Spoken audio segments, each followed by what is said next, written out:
It's a great pleasure for me to have here with us Frank Pucelik, the third man in the co-creation of Neuro-linguistic programming. Thank you, Frank, for your time and attention. It's a pleasure to be with you.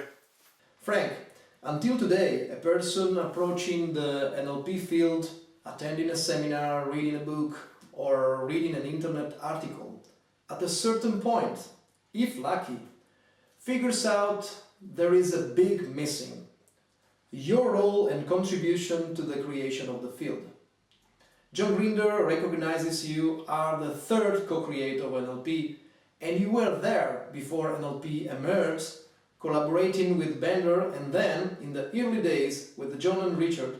So, Frank, what happened back in the 70s? In the early 70s, in early 71, Richard and I were partners. We met accidentally at the University of California, Santa Cruz. We were both teaching Gestalt therapy training programs to students. And we decided to combine our efforts to kind of help with marketing and make a little more money and ease up on the logistics. So we worked together for probably close to a year. And after about 10 months or so, Richard invited a new linguistics professor to come and observe our work, to maybe give us some help on figuring out how things worked, because we could do stuff, but we were having a little trouble teaching the students to be as good at it as either Richard or I were. And we thought maybe we could learn something from this crazy new guy that was a professor at university. He had some reputation as one of the top linguists in the country after working with Chomsky, and he was a postdoc graduate from Rockefeller Center in New York. So, brand new professor, interesting guy, a little bit crazy, but very much anti-war at the time. So he joined us after Richard twisted his arm for 2 or 3 months, because he didn't want to have anything to do with therapy or psychology. He hated that, according to John.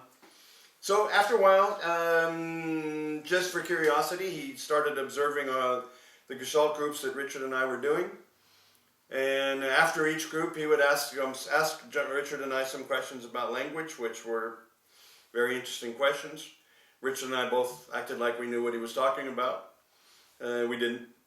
And, it's the same, Richard's still doing the same thing. Probably I am too. After 4 or 5 sessions together, we got pretty excited, because we were starting to understand the language patterns of Gestalt, like reversed reference and nominalizations and those kind of things, which we never really understood consciously or accurately before. It was great. It was a good time. Other students, graduate students, we were talking about what we were doing. They got interested. They started joining us little by little, one by one. And by the middle of 72, we looked around and realized we had a full-fledged research group of about 15 people, including John, Richard, and myself, as kind of the leaders.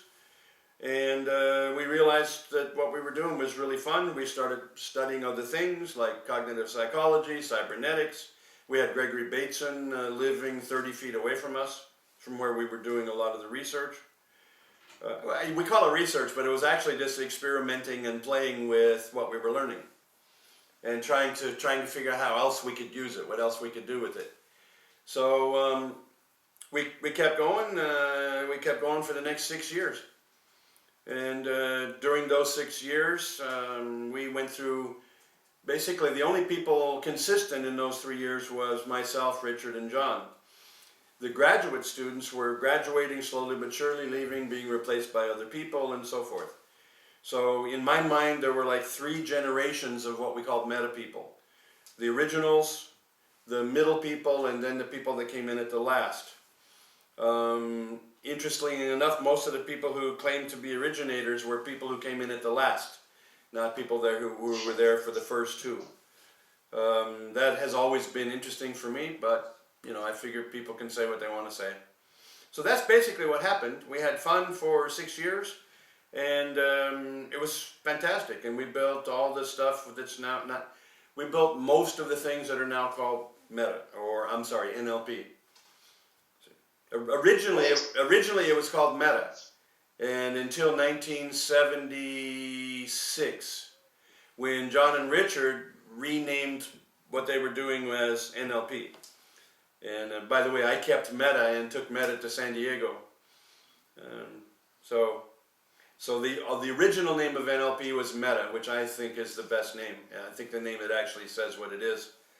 But you know, so that's basically what happened in the simple version of what happened in the first 6 years.